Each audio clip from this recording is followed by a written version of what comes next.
Check us out to hear the latest on life in the volunteer state. Yvonnca and her guests discuss everything from life, love, and business with a Tennessee flair. It's a Tennessee thing. Always relatable, always relevant, and always a good time. This is Talking Tennessee. And now your host, Yvonnca.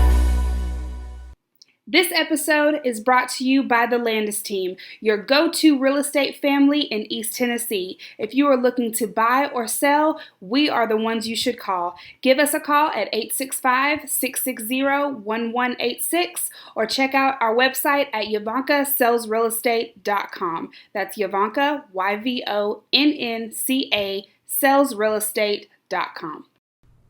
Welcome back to Talking Tennessee with Yvonnca. I am your host, and I am here on part 2 of Reggie Jenkins' interview.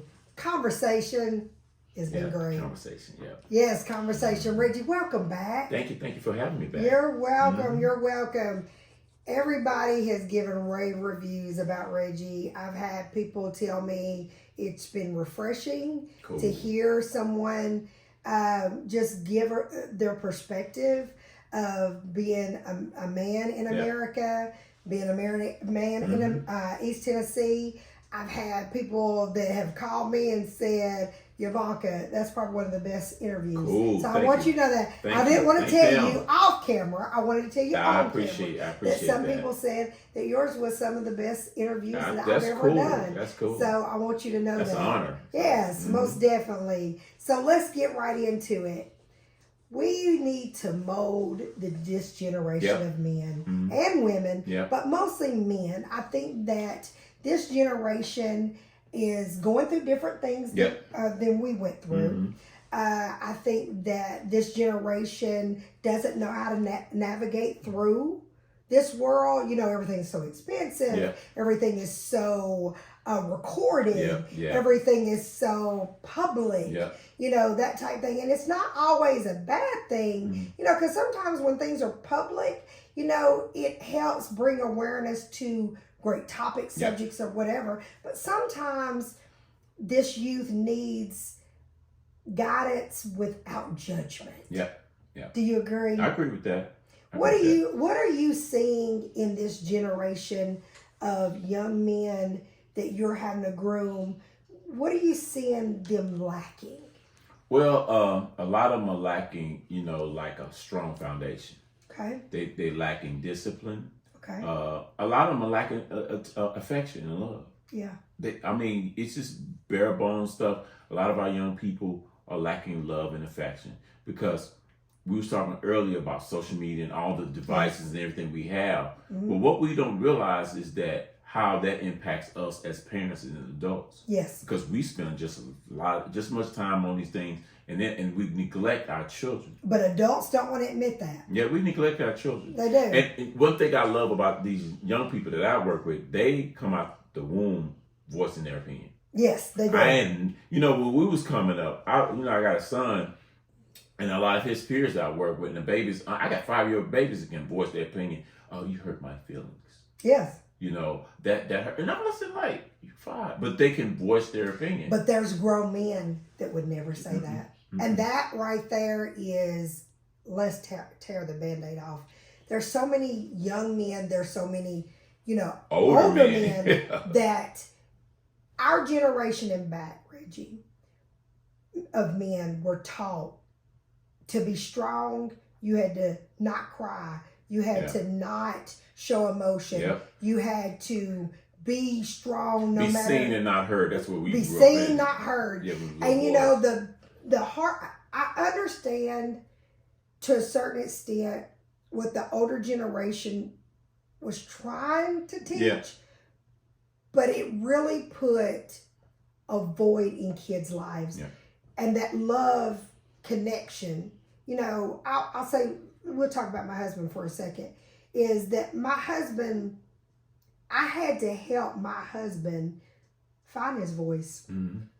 3 to 4 years ago, God gave me a word for my husband, and he told me to tell my husband, as long as he stayed silent, that God couldn't use him.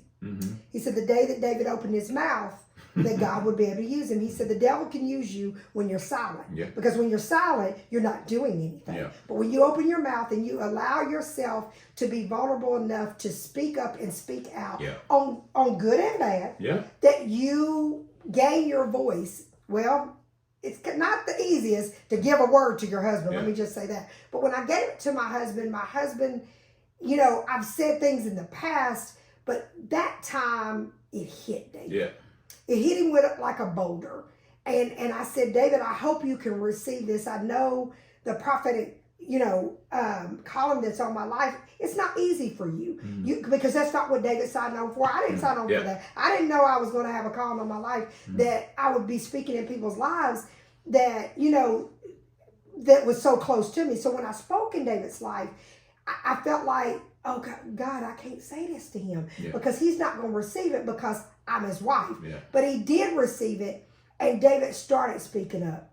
And I told David, I said, David, at first it's going to feel uncomfortable because it's not something you're used to doing. Not the norm for him, But the more that David kept speaking up, more men started coming saying, David, thank you for saying this.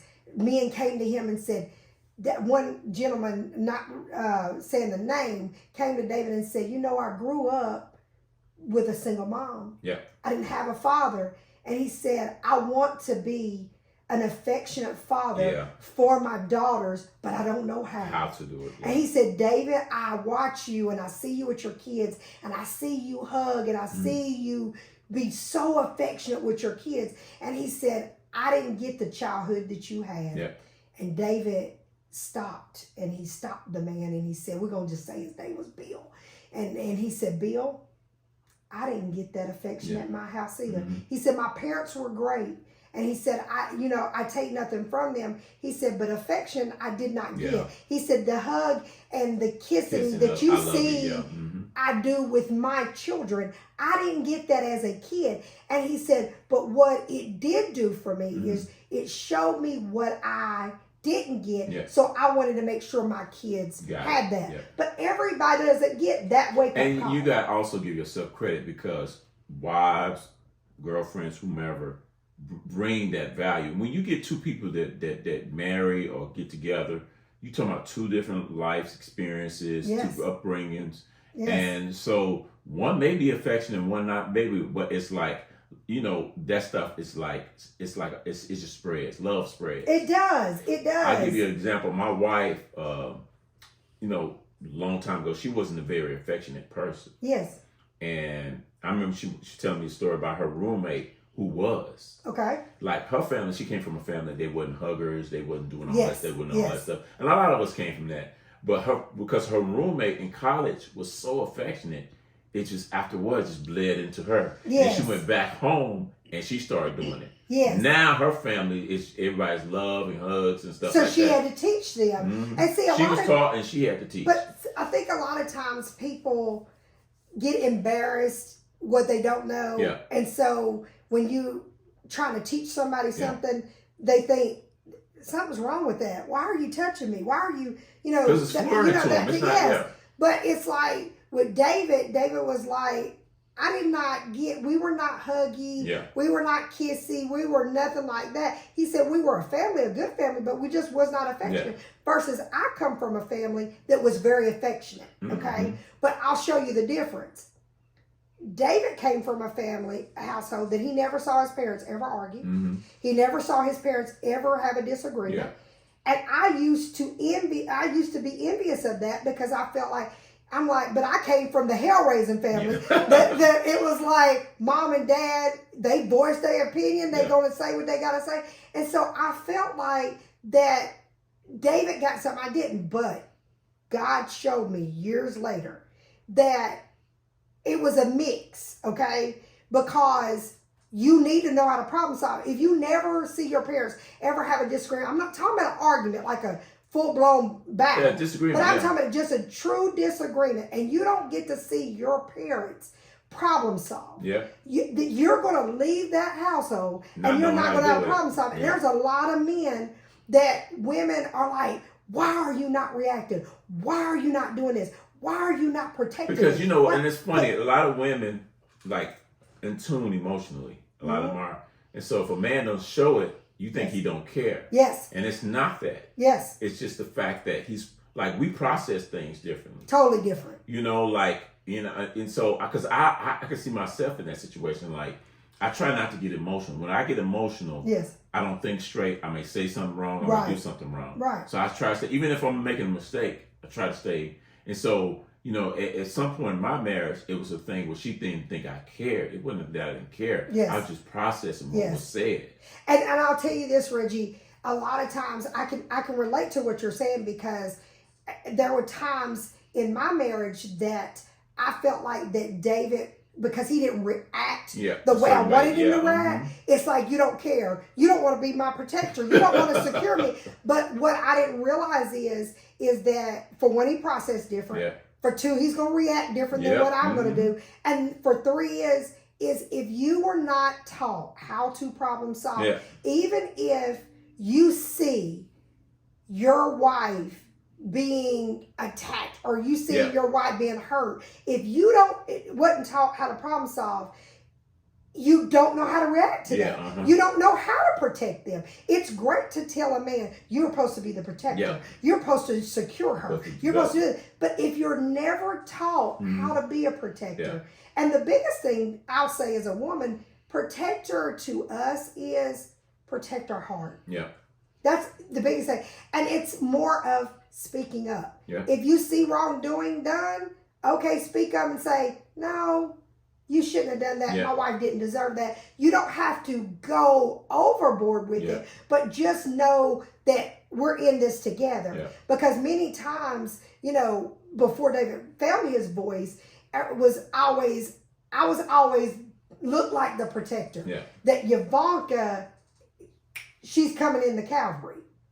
And I'm going to always protect David. People know flat out that when it comes to David, you say something about me any day. You say something about David, I'm coming for you. And that type thing. But I felt like, why do I get that same thing? But what God had to show me, Reggie, is that David can protect me, but he can protect me in a different way. And it doesn't mean it's wrong. And I think that came with growth.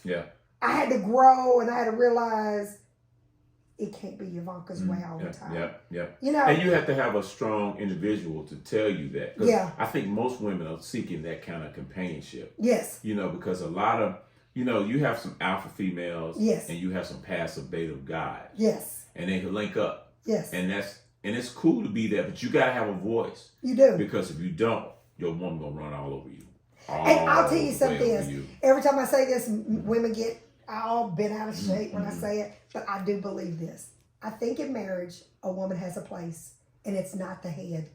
And I think, you know, people say, well, being submissive, I am not bound down. Submissive is not bound down.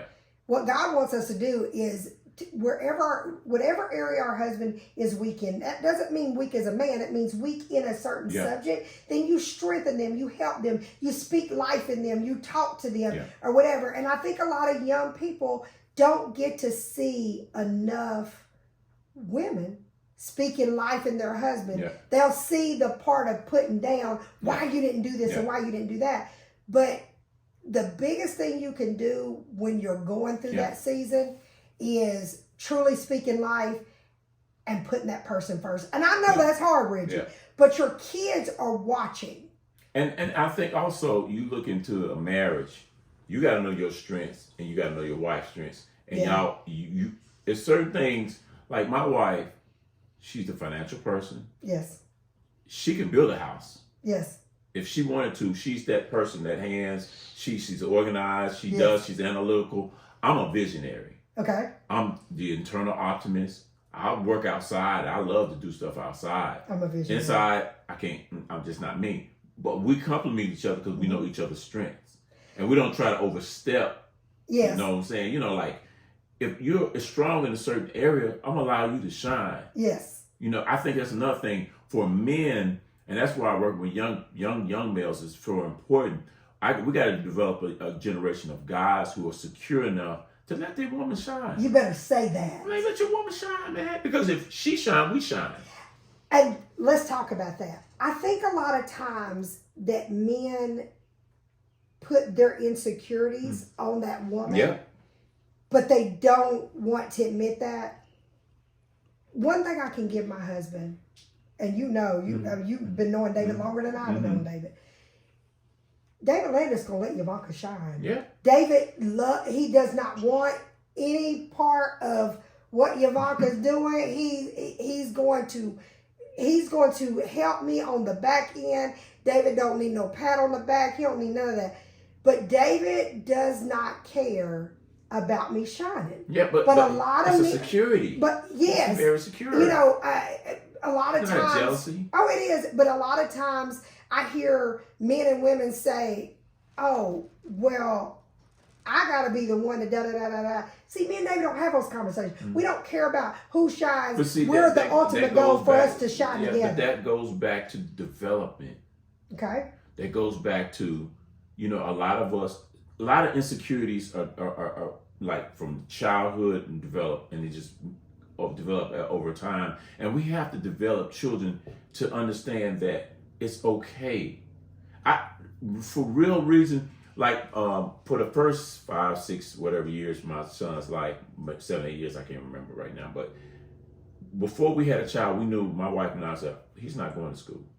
Yes. If anything, we're going to homeschool. Yes. And one of the questions everybody asks, well, how is he going to develop socially? I was like, they don't develop socially in school. I worked in the schools. These kids don't know how to conflict resolution. They don't know how to problem solve. They fight in school. They do. You know what I'm saying? They don't. The teachers don't even teach the kids classroom conflict because half the teachers are violating the students. That's true. You know what I'm That's saying? true. Like because everything ain't a big to do in a classroom. It shouldn't be. I work with kids. Some battles I just have to let go. Like, y'all figure that out.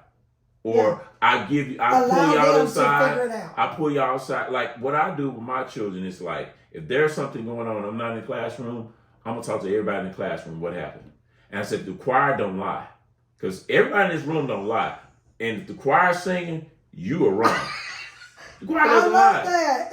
You know what I'm saying? A solo artist may, but the choir, because in a classroom, if Did you have y'all 15 hear that? The choir don't lie. The choir don't lie. The choir sings. Yeah, they don't lie. I love that. So, if you interview enough people, the truth gonna come out. Because every kid in the room don't lie. They don't. They don't. So I gotta give that democratic that thing and do that, and now I find out the truth. And if you're lying to me, I'm gonna get you. And I tell them, I was like, we have these rules and expectations, and the last one is be honest and sincere at all times. They say it every morning. I say honesty will get you far. That don't necessarily mean you may not be disciplined, but if you're lying to me, and I tell my kids, but even in marriage, honesty, people can forgive wrongdoings when you are honest and say, straight up, I did da. But when you lie, conceal, and deceive, that's distrust. That's where the distrust comes from. Now, let me ask you this. I'm of the belief, when I got married, I believed as long as you had love. I don't believe it anymore. Okay? I'm going on 20 years of marriage. I believe that, yes, you have to have love in a marriage, but you got to have respect. Yeah. To me, love will come. But respect, it's either you have it or you don't. Yeah. And if you don't have respect in your marriage, it'll fail. Well, Do you agree? I agree with it, but you got to have respect from the gate. Like when you meet, like when people date, they put their best face on. They put the best smell goods. They do this and that, clean the apartment or house or whatever they got on. They put all the skeletons in the closet. Yes. But the thing of it is, and that's why when I talk to people, is you have to sit down and interview people. You have to grill. If you just meet somebody and they're cute, and you're cute or whatever, and y'all have a casual conversation, y'all agree to go out on a date, he should have a list of things he needs to talk about. Ask her, and she should have vice versa. But a lot of people don't do that. They go on what they look like. They go on how much money they make. They go on Superficial what kind of stuff. car they drive. Superficial. You know, do they have nowadays? Do they have a house? You know, those type things. But one of the biggest questions I think you should ask: how did you grow up? Yeah. Did you grow up with two parents? Did you grow up with one? How did the parent that you lived with, how did they deal with the parent that wasn't in the house? That might be day 4 and 5. You get deep on the first one, you're gonna run me away. Yeah, you know what I'm saying. But I think you should. But those questions should come up because I remember when I first met my wife, it was a house party in Grand Forest Apartments near UT. Y'all, 90s house parties. Yes, house parties. And so I was in East Knoxville. A friend told me about a house party, and so I went, and I was the first guy there. It was her and her roommate's apartment. So I was the first guy there, and back then I thought I was a cast me out. I thought I was. Oh, you knew. I knew I was. When I walked in the door, the party started. All right. That's how I felt. And so anybody knew me like how I was. Reggie said that's how it was. She intrigued me. She intrigued me. And we used to do this thing at house parties, like the movie house party. We would do this game called Switch. So when the music come on, you switch dance partners or whatever. And so when I was the one yelling Switch, so when I got to her, I stopped. Yeah, I just want y'all to know that Adrienne is over with a big smile on her face because when she just heard Reggie talk about the Switch, she don't know about that 90s thing. Yeah. We just did it. Yeah. Keep going. So what happened was they had the party and they have a little balcony area, and we went outside a little bit after the party and we talked about 1 or 2 in the morning, just talking. So did y'all switch and that's how you connected? That's how I connected. Okay. So I met her before, but a friend of mine, was a mutual friend of ours. It was my frat brother's girlfriend, and my frat brother and my girlfriend, she was real cool with her. Yeah. So I met her before, but she looked like somebody's little sister, so I didn't pay no mind until then. Okay, shout out to your fraternity. Who's your fraternity? Phi Beta Sigma. All right. Yeah. So. All right. And so one of my best friends, she was in the car with him, and then probably like a year later, we had the house party. But when we sat down and talked, we talked like, look. When I graduated college, I had 3 jobs. Mm-hmm. I had 3 jobs. I was a hustler. Well, you still are. I am a hustler, but I had 3 jobs, working was in grad school or whatever. That intrigued her. Right. We learned we both from Memphis. Man, we were sitting there talking. So when you talked to 1 o'clock in the morning, let me go back a little bit. He's saying that basically he went to a party. They did a switch game. He met his wife, and so they went into conversation. Yeah. And they sat to 1 o'clock in the morning, talking about different things. Yep. I told Adrienne years ago, one of the best conversations me and my husband ever had is at the very beginning. We had a 4-hour conversation. He ran up his cell bill, $700, riding around East Knoxville on the phone with me, $700. But it was the best conversation. Yeah. Word best $700 because we talked about substance. Oh my goodness! But a lot of people don't. Yeah. A lot of people nowadays do not first talk. of all, that goes right back to kids. Where I work with kids, effective communication. Yes. Learning how to talk. And if you don't see your mom and daddy talking, back to what I was talking about a few minutes ago, is what David saw in his household, what he didn't see in his house. What I saw in mine, he didn't. Well, I saw my parents communicate more than his parents communicate about problems, but my mom and dad didn't communicate in a healthy way. It was more a hellraiser way. And so when I got with David, Reggie, I never forget, Reggie, first time we got in an argument, Yvonnca went ballistic, all the way in. And David, Reggie literally was looking at me like, are you crazy? Is your head about to spin? Is your head about to spin?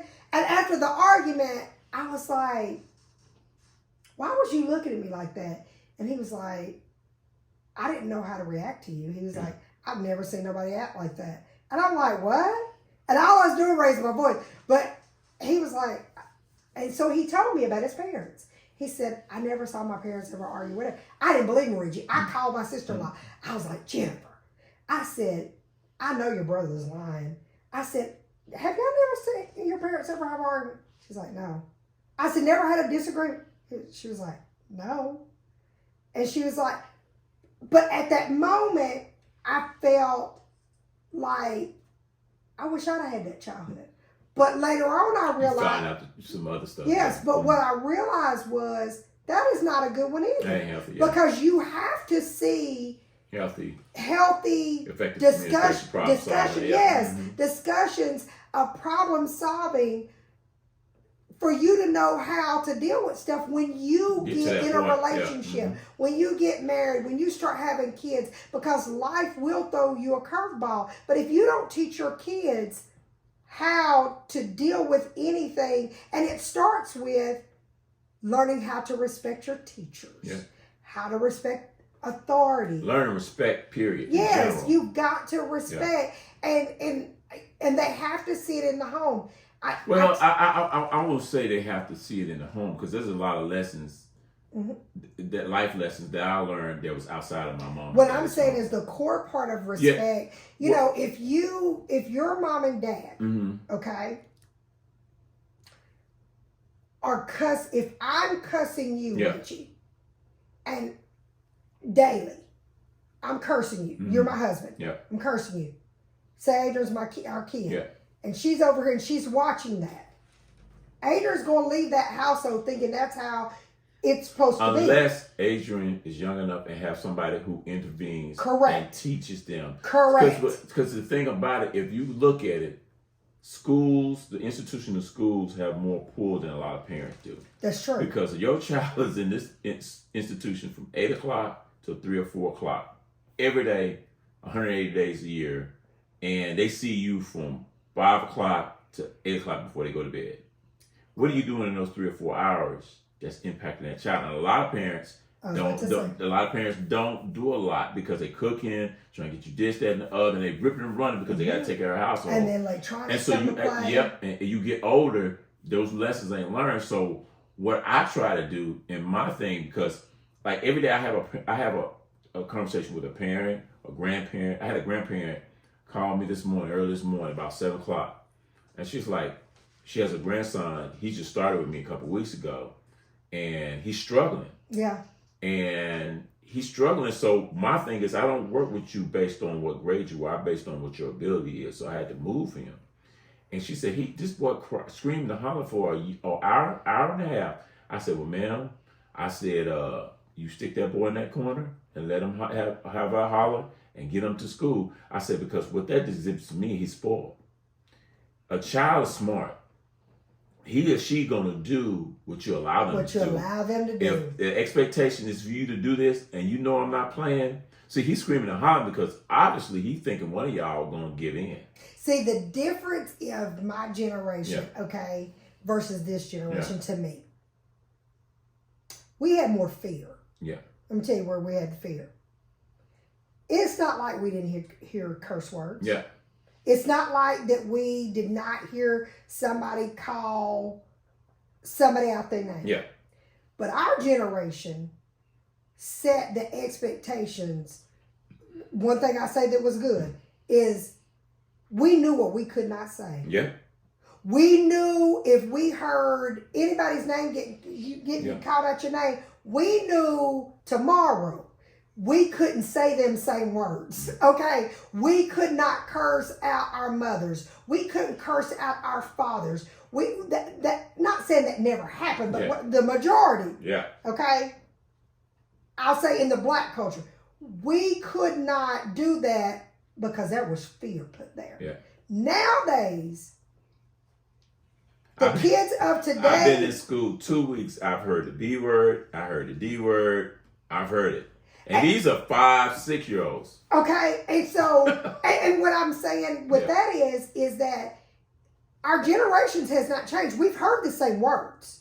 There was just a different level of respect and fear that was put there that this generation, they fear nothing. Mm-hmm. They respect. You have to really start young. I wouldn't say they fear nothing. They fear, these kids are no different than us.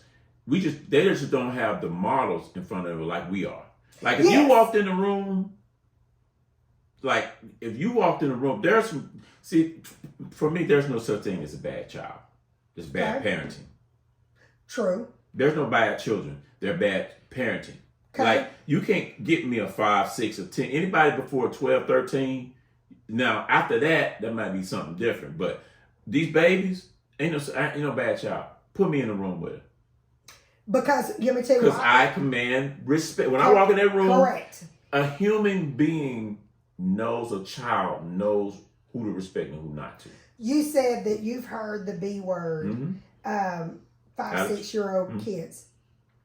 Okay, this is what gets me with that is these kids have heard that. Yep. And it's not that they just heard it on the street. Mm-hmm. They've heard it in their household.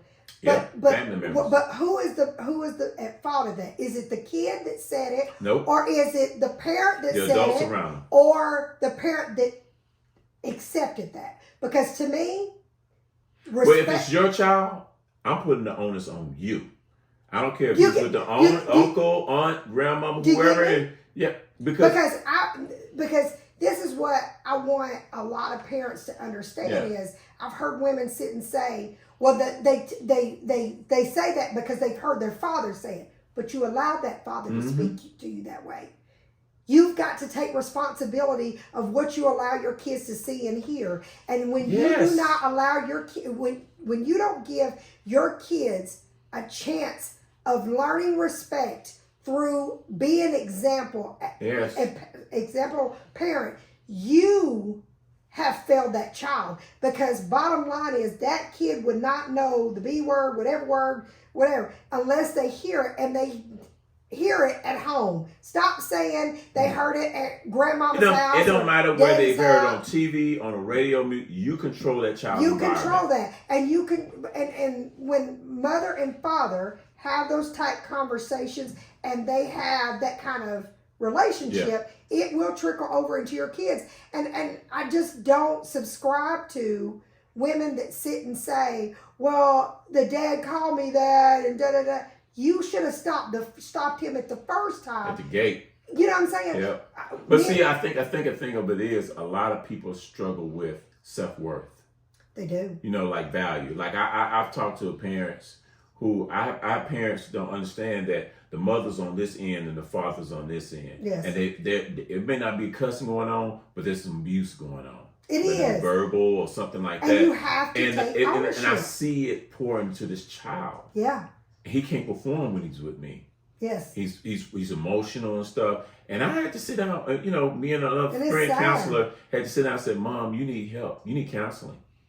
And he needs counseling. Yeah. Because what's going on, you can't hide that. And he is your emotional wheelhouse. Like a child, that's what moms, that's what you are spiritual vessels. Yes. Mama. And if your spiritual vessel is jacked, your child is jacked. Yeah.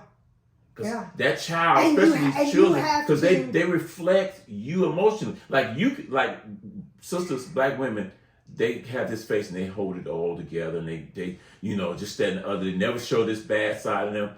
But the emotional wreck, it pours into your child. It does. Your child is emotional wreck. You acting like this child, it came from you. It did. You can mask that stuff all day long. A lot of parents don't want to see that. A lot of mothers don't want to see that their kids, I hear, you were talking about kids 12 and 13 and above. I hear parents sit and say, well, I don't know how, Johnny is in all this trouble or whatever. Yes, you do. You're lying to yourself. You're delusional. You're delusional. One of the worst things that I saw on TV, do you remember the girl that went on Dr. Phil's and said to her mom, "Catch me outside"? Do you remember that? No. Yes, you have to go Google Catch me outside. She told her mother, told Dr. Phil and her mother, "Catch me outside," that she gonna beat her mama's butt. I know what you mean. This girl is famous for this, and this girl to this day, now she's an adult, and she says, "Yes, I'm a rich woman. Yes, I'm a millionaire." She said, "But I will never be able to get past catch me outside." Yeah. She said, "So I traded my dignity, my integrity and everything when I said that on national TV to my mother." Mm-hmm. She said, "So I'm rich. I've got a rap career. I got all this stuff." She said, "But all I am is catch me outside." Yeah. And so why am I saying that is because that mother, that wasn't the first time that child said catch me outside. When a kid now, how old was she when she was probably 14 maybe. Oh yeah, she's been disrespecting that mom for some years. And that's 13. As mother allowed that. Allowed them. When a kid goes on national TV, they done said some stuff before they got to national family TV. members who disrespect their mothers like that. Yes. They don't say catch me outside, but they'll go off because we're a community of enablers. We are. We enable children. We enable siblings. We enable family members. A parent enables her child. The child has children. Guess who's raising the child now? The grandmama, because you enable that child. Correct. And so that's what's going on. And we make an excuse yes. by saying, I don't want my kid in the system. And I understand you don't want your family member in the system. Then if you don't want that, then you got to teach your kids how to be mothers. You can't let them keep having kids and you keep taking them. You're not teaching them anything if you keep making the excuse and taking the responsibility off of that person.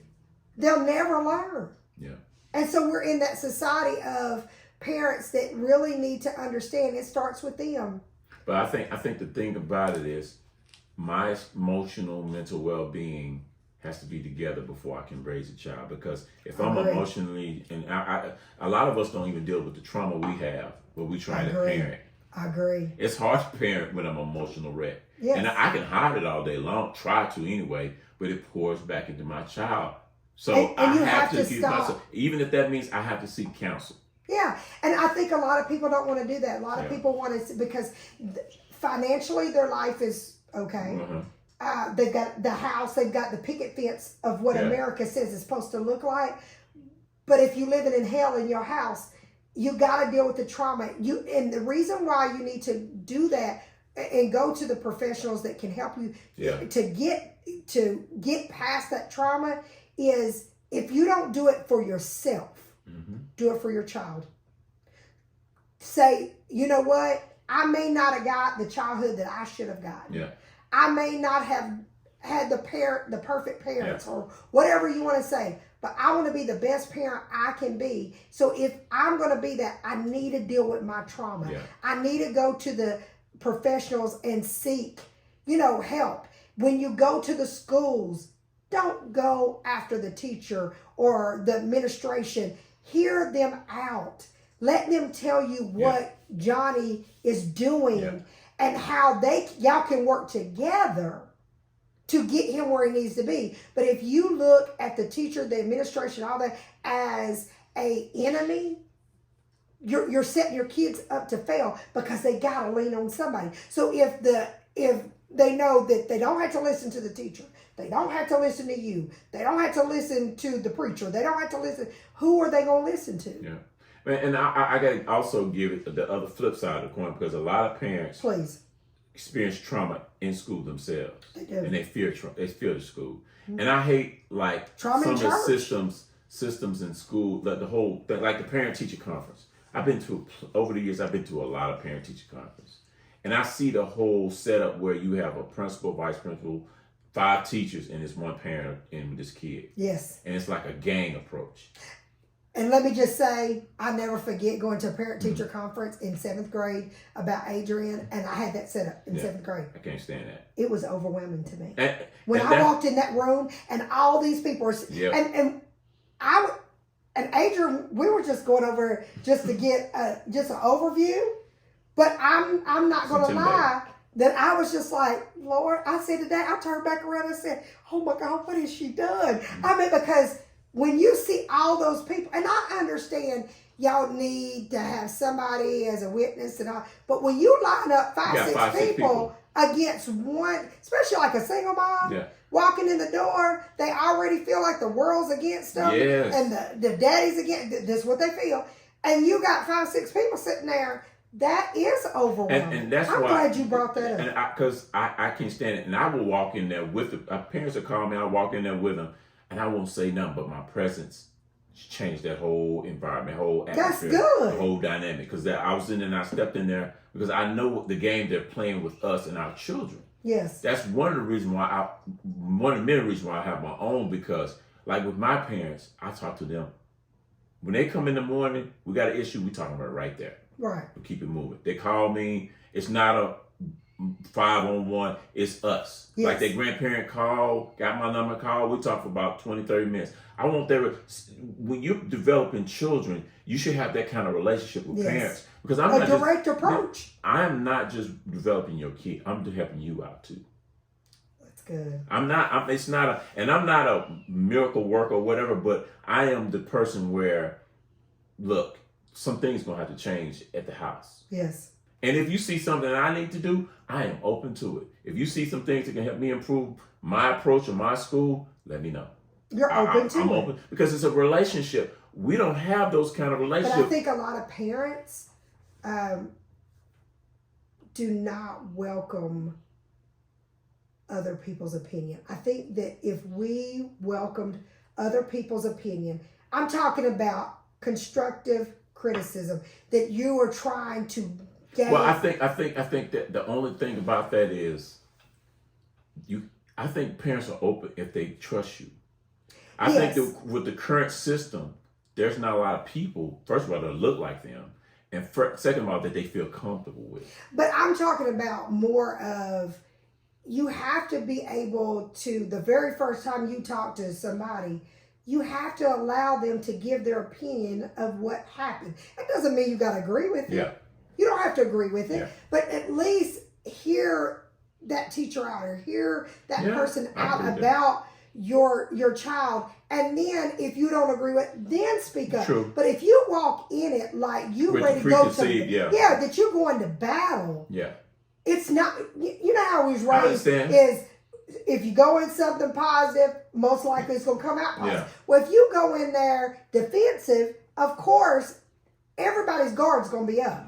And it's not going to end well. And that's where I think that a lot of parents need to understand that, and I'm not saying, let me make a disclosure right here. I am not saying that there are not some teachers, principals, whatever, that don't need to be in the job. Yeah. Because everybody that's a teacher don't need to be a teacher. Yeah. Everybody that's a principal does not need to be. Like, I love kids, but I know, Reggie, I don't have patience. Yeah. I'm just telling you, that was not my calling. God didn't put that on my heart. Yeah. Now, y'all, let me tell you something. God put that on Reggie's heart. Let me tell you, he loved the kids. Reggie really loves the kids. And Reggie really, he gonna fight. And let me tell you something. Reggie gonna speak up. And this is the next part of this segment. Speaking up for wrong and right. Mm-hmm. Reggie is gonna speak up. And let me say this publicly. There's been times, Reggie, that I didn't see you post up on Facebook and I'm just like, what is he talking about? Okay? And then my husband will say, because, you know, I didn't know you back then. And David would be like, okay, because David knows Reggie. He'd say, Yvonnca, look at it this way. He's trying to say it this way. And I'll be like, now I get it. You know, that type of thing. And because David knows your heart, because y'all been friends for so long, you know what I'm saying? There's been times that I have said, I don't agree with Reggie. You know what I'm saying? But then there's times that I'm like, he is dead on. And I cheer for you, Reggie. I'm literally in my house cheering when you say some things, even if I don't agree with it. At least you are a man that will speak up. You don't worry about public judgment of, oh, well, you know, whatever. Because we're in a world that you got the people that speak up on social media that get judgment. You get judgment like no other.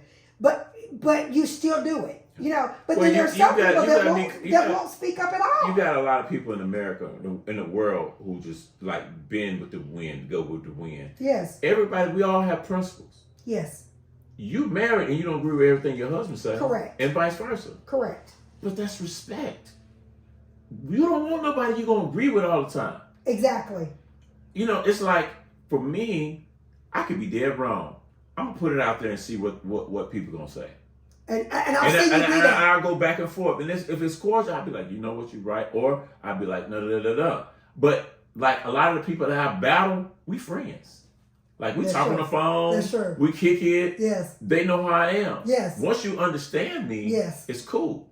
You know what I'm David's saying? Biggest but thing I'm not on there with the latest gossip and drama and talking about people You're and all that always stuff. trying to come I'm with talking some about substance. topics. I'm not talking about people. I don't want to disrespect people. Right. You know what I'm saying? I feel like I want to be the type of person. I am the type of person that I can roam in any circle, and I don't try to judge anybody. All I want to understand how you think and where you come from. Why does men not speak up more? Especially socially. I'm talking about more of, we have social media out there now. And the biggest platforms is social media. So you can speak up on topics that can really help other people. I think a lot of people don't want to get that deep, man.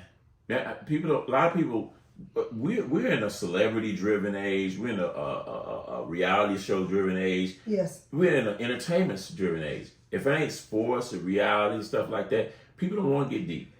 For the most part, people just. Why? I don't know. I think they think that's it's too serious. It's a downer or whatever. Do you think it is? And maybe fear too. Okay, so I'm about to say something. Okay, I was about to say. I know women are labeled as we want to be liked, but men want to be liked, and I think this is just an opinion. You don't have to agree. I think a lot of men don't speak out because they don't want to be in troubled waters. Yeah, they want to be liked. They don't want to ruffle any feathers. Yeah. So if I don't speak up, then everything is still kosher. But if I speak up, somebody might disagree with me, and then I'm in troubled waters. Well, I mean, you're right, because at the same time, you got to understand with social media, your employer's watching you too. Oh, yes. You know, like I know, like when I speak, I know certain political figures watch me. I know certain people in the government are watching. I know all that pastors, stuff. I mean, I know all this. People, yeah. So people are leery, but that don't mean you can't make a stand on certain topics.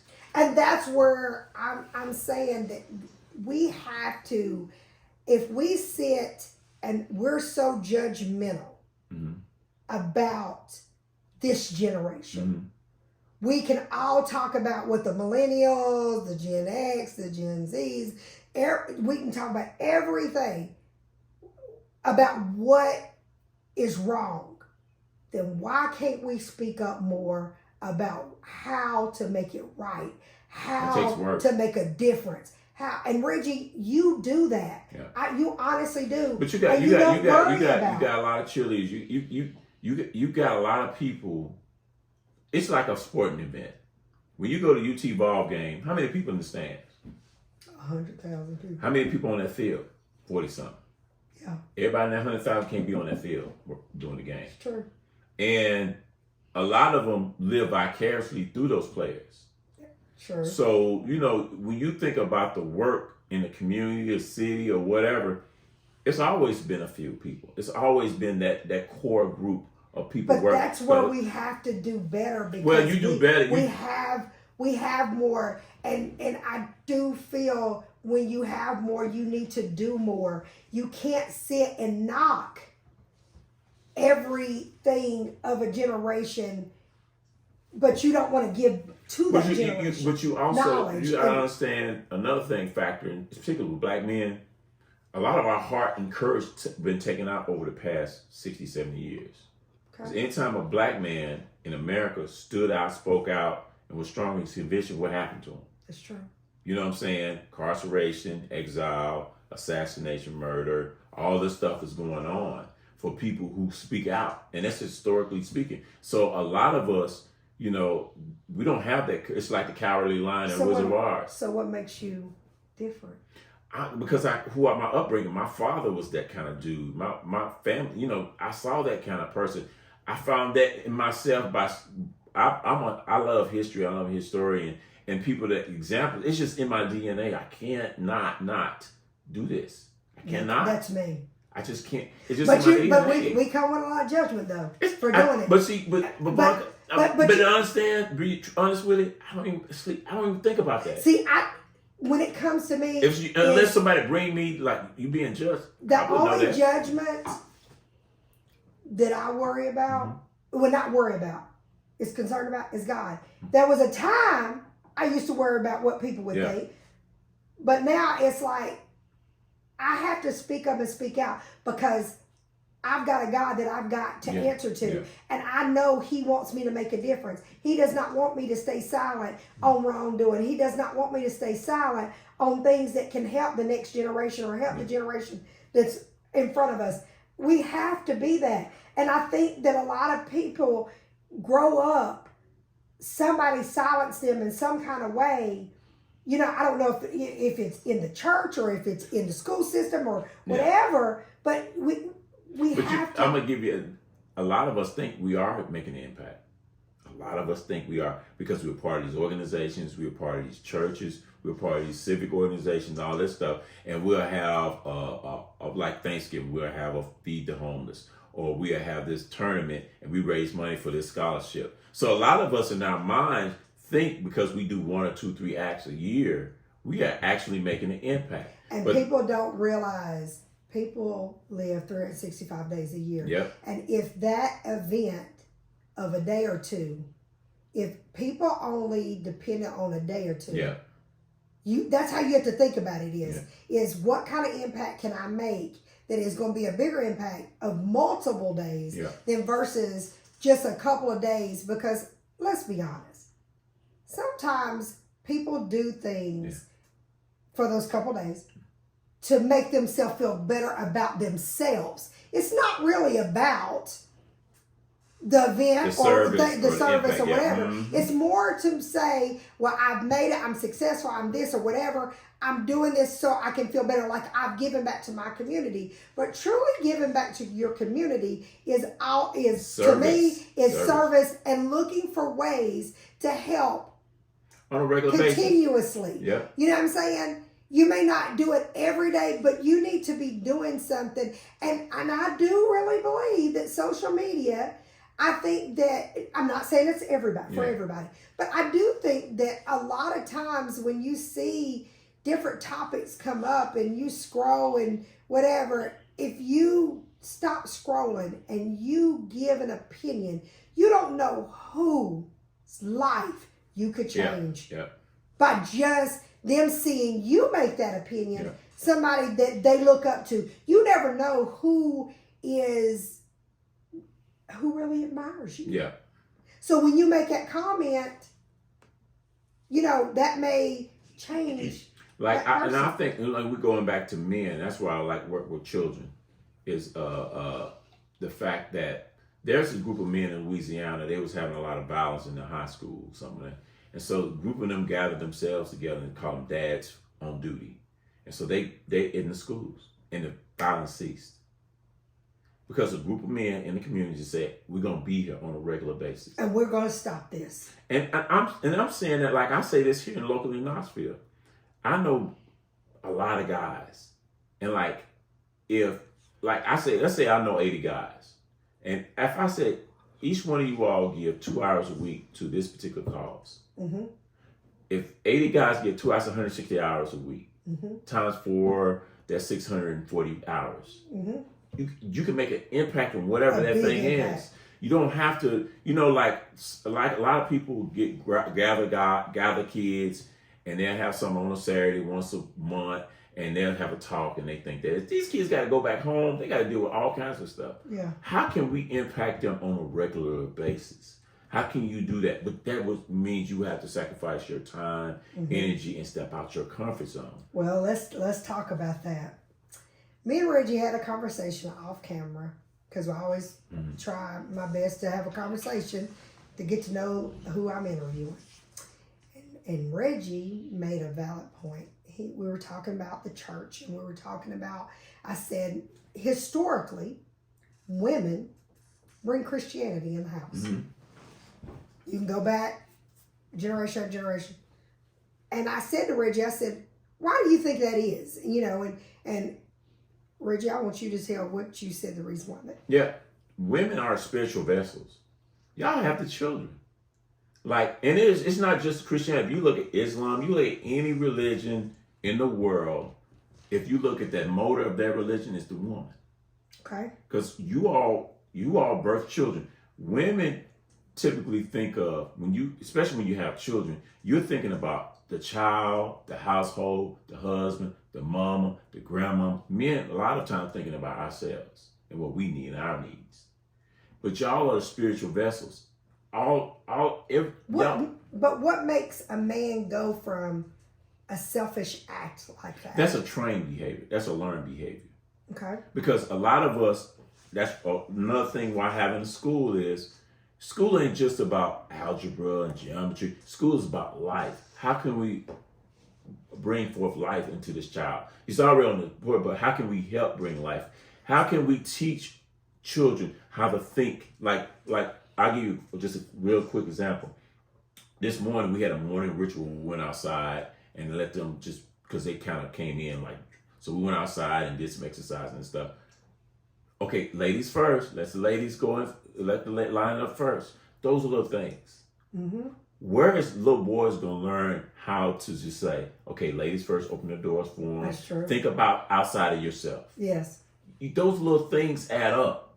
And so if a 5-year-old's learning that, so when he becomes a man, guess what he does? He understands he got to put his wife's needs before, his children's needs before his own, because you train that into Because him. there's a lot of men and women out here nowadays that you have the women that feel like they're never valued or first or whatever in the gentleman's life, their husband's life or boyfriend's life, whatever. And then you have the men that's over here that feel like they're not valued. They're not valued. And I'm going to tell you where, because y'all know I look at both ends. Mm-hmm.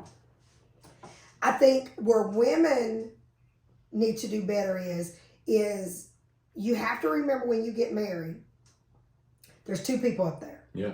There's no children up there. Mm-hmm. There's no mother. There's no father. Yep. There's just 2 people, a husband and wife, become one. The union. Okay? The union. So you have to remember, no matter what goes on in our life, we can't forget that it started with me and you. And you. Yeah. But I think a lot of times women start having kids. Yeah. And I do get that, there's a lot of responsibility there, but you still can't forget your husband. Yeah. A lot of people probably thought I was crazy when David got sick, and I had to tell my 19-year-old, Adrienne, I need you to take care of your brother because I got to take care of your daddy. I can't come home. But I knew that God said you put your husband first. Yeah. Okay? And so I think, but I've heard men sit and say, if my wife put me before, like if something happened and they had to choose, and they put over my kids and they chose me, I'd have a problem with that.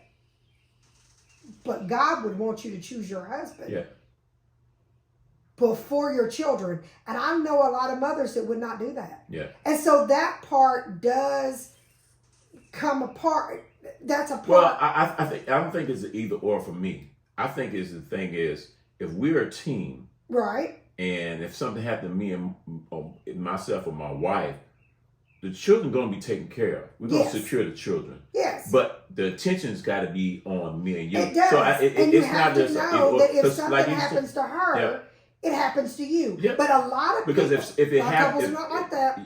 And that's, like I said, for me, everybody's different. Yes. There's universal truths that we may. Everybody has a different value system. Yes, correct. And I just learned, just like, that ain't for me, for my thing. But if it's what I just believe that, like, again, I think there's a lot of work to be done before people cross that path of marriage. I think if we can set up villages and things to help young people and little people to on their road to that, we will have less of these traumatized situations. They call them marriages, but it's traumatized situations. Yes. You're not really into a marriage. Yes. You're just in a traumatized. I'm glad situation. you're saying that because dysfunction. I believe marriage is give and take. Mm-hmm. I believe marriage is something you work at. I believe that marriage will change over time. Yeah.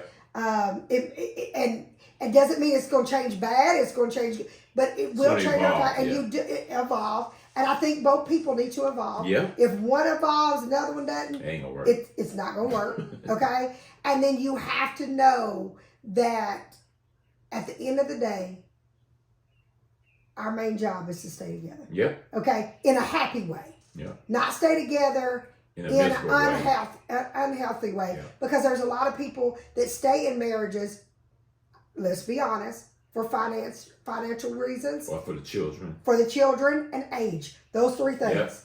Those three things. And that's not should be the reason why you stay in a marriage. When you got married, you should have got married for love and respect. You know, that type of thing. But a lot of people don't. And that really affects your children.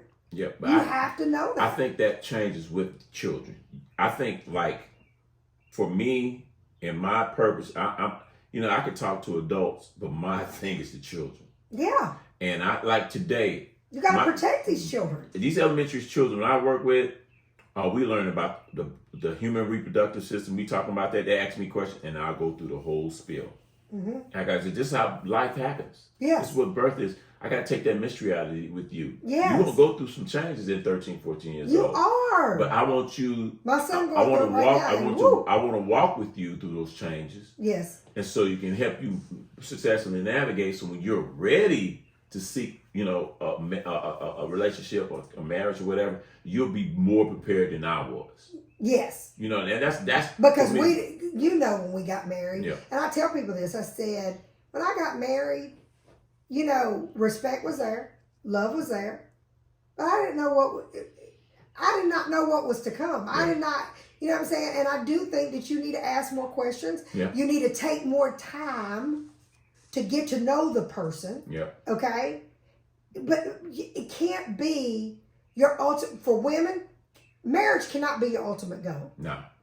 Okay? It cannot be, my time clock's ticking and I got to get married or I got to have this man. And then when it comes to, I don't see men rushing to marriage though.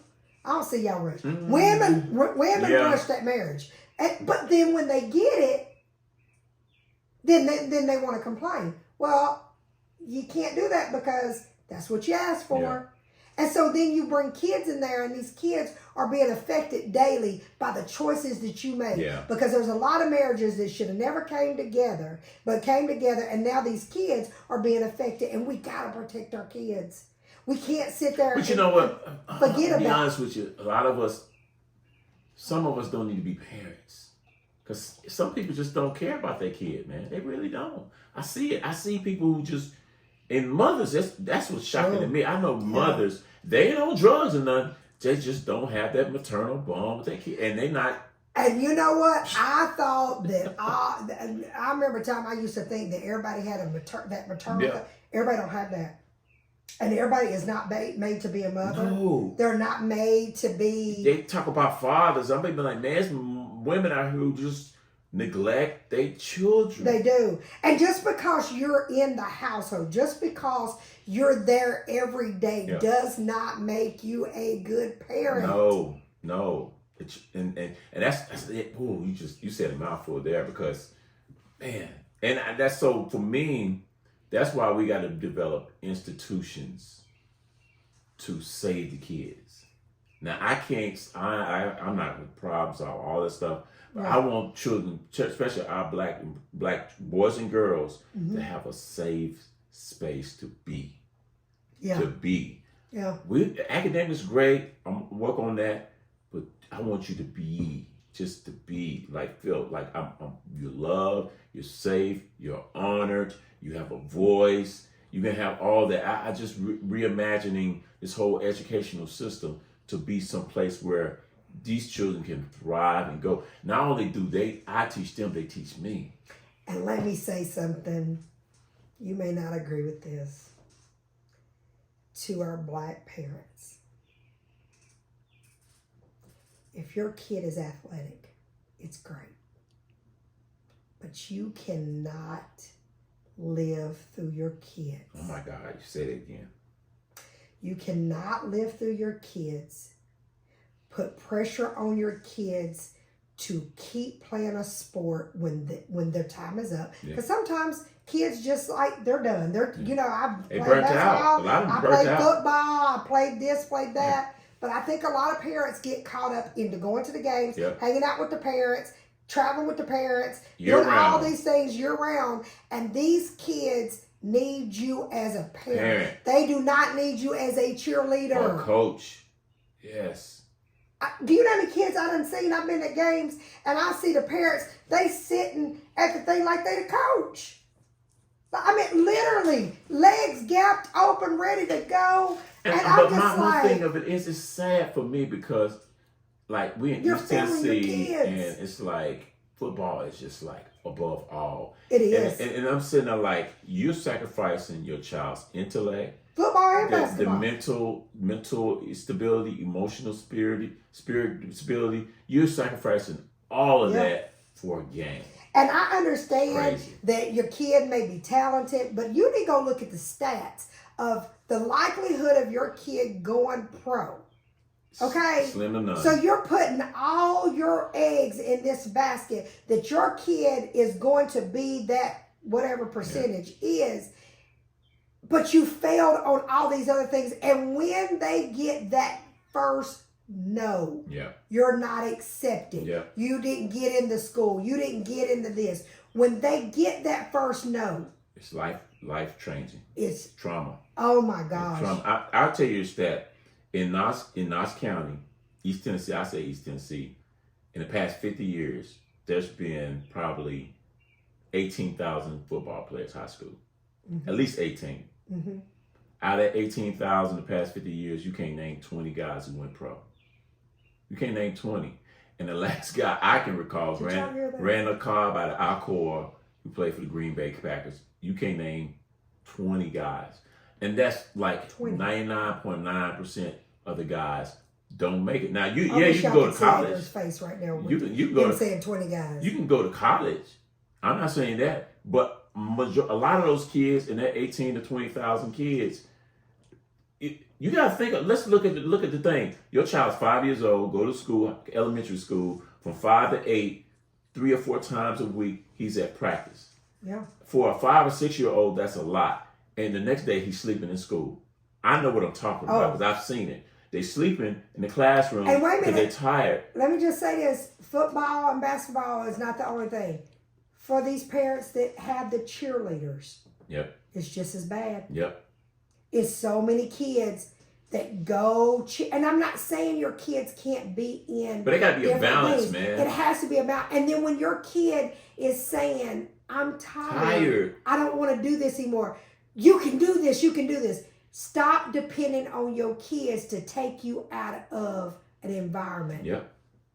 Y'all know what I'm talking about. And stop thinking your kids is going to make you rich. Your kids are going to take you out of an environment. You have to understand that it's not your kid's job to save you. You the adult. And I'm with you on that. I preach that to the mountaintop, and these people think I'm crazy when I say it. But let's look at it. Do we need another football player? We need plumbers. We need carpenters. We need people. You're a real estate person. You can't name 5 black electricians that can come and service the houses you get. You can't plumbers. You talking about? You ready for this? What? I know 2 black electricians in That's what I'm saying. in East Tennessee. Black plumbers. I know 1. But I'm saying, and these people can make and they make good figures. Y'all don't understand. Y'all can say what y'all want to say, but plumbers and electricians, they make great bank, money. okay? Great so why money. y'all over there thinking that? But electricians, I'm trying to tell you, I know 2 blacks. I know 1 black plumber, okay?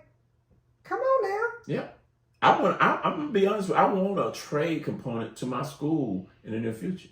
You better speak because y'all listen. Y'all know I'm connected, okay? I want a trade y'all hear component. What he's saying? If y'all are the connection to help him, I'm telling you, he good for it. Because most of my kids ain't gonna go to college. They ain't going to college. They're not. Everybody's kid is not made to go to college. You can outside. I don't want to offend nobody, but I guess I am. Outside of cutting hair and doing hair, we need other skills, man. I'm not knocking. I love my people. And I love my people. I love those. I got great friends who are doing those things, but we need more than that. You can be an electrician. You can be a carpenter. You can a pipe fitter. You brick mason.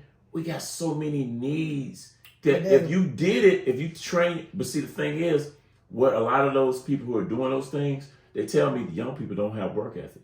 They spoiled. They're lazy. They give them a chance. You know why? I'm gonna tell you why. And y'all, we're wrapping this up, but I'm gonna tell you why. Because the problem is, when the kids were of age to work, they were in the sports, and the parents said they couldn't work. They got too many games. They can't work. They got to go to school and do the games. Well, when the games go away, okay? They have no work ethic. They have no work ethic because you didn't teach them how to have a work ethic. And not only that. And they have to see work ethic in you. Yeah, parents, quit jumping jobs. Quit jumping jobs, okay? Or better yet, quit just staying at home. Ain't no money coming in. And you just waiting on some check from somebody else. Y'all know what my tagline is? Get off the couch and do something. Yes. And please, if your child is 3 or 4, he got toys, put them up. 4 or 5, start making up that bed. You know, they get older, wash dishes, teach them how to cook, teach them how to cut the grass. Daddy shouldn't be cutting no grass with our 15-year-old sitting out. Okay. No 14-year-old sitting out, washing cars. While we're taping this podcast, Reggie can tell you, before we started this, my husband walked out the door, my son walked with him, and you know where my son is right now doing summer? Working, doing appraisals with his father, learning the craft of his father. Because his daddy is determined before he go to college. He said he's going to have an appraisal license. He said he's going to have a trade to be able to do a job to make his own money. We're not the parents that believe in that when we leave this earth, we want to leave all these life insurance. No, we leave an opportunity and wisdom. Yeah. I'm not saying I ain't leaving them no money, but it will not be nowhere near with what you think I'm going to leave. Yeah. I'm going to give my kids more opportunities, and I'm going to give them more wisdom so they can make their own money and their own opportunities. And that's where I feel like we can win. Mm-hmm. Reggie, thank you. Thank you. Can I give everybody my taglines and all that stuff? Yes. Okay, go. Reggie Jenkins, UUNIK Academy. You can, UUNIK, just Google that. Contact me, support me. When this airs in a month, we have a outdoor festival, Grooves in the Garden. It's our annual fundraiser. It's Knoxville Botanical Gardens, July 15th. 5 to 8. July 15th, Botanical Garden. Yep, it starts at 5 p.m. We bring a live band. It's an adult party. It's grown folks, no children. None of that stuff. July 15th, Botanical Garden. Knoxville Botanical Garden. Starts at 5 o'clock. Grooves in the garden. Be there. Beat me there. Yep. Let's go. Yep. And let's support Reggie. Let's support his academy. Yep. If you know opportunities is out there that can help grow this academy, please reach out to Reggie. Please try to help him. I'm telling you, I put Yvonca's stamp on it. You know, I don't give everybody that stamp. The stamp of approval. I believe in Reggie. And Reggie, I'm going to have you back. I can't. And I got to shout out my wife now. Go ahead. I got to shout out my wife. Go ahead. Kamisha Bourne Jenkins. Yes. Miss himmitupknox.com. Okay. She's a bridal seamstress. The best. Okay. The best. This is bridal season. Y'all better get bridal season. How do you get in touch with your wife? You can call her 865-406-9338. Or you can go to her website, himmitupknox.com. Say it one more time. You can call her at 865-406-9338. Or you can go to her website at himmitupknox.com. And you know the best part I like about it is that's a husband and wife that try to pour into each other. Yep. Reggie, you'll be back. Thank you. Tune in every Friday at 4 for a new download. Reggie will be on this Friday. Bye, guys. Thanks for listening to Talkin' Tennessee with Yvonnca. Watch out for our weekly episodes from the first family of real estate. And check us out on the web, www.yvoncasalesrealestate.com. See our videos on Yvonca's YouTube channel or find us on Facebook under Yvonnca Landes and Twitter at Yvonnca Landes. And don't forget to tell a friend about us. Until next time, Yvonnca signing off.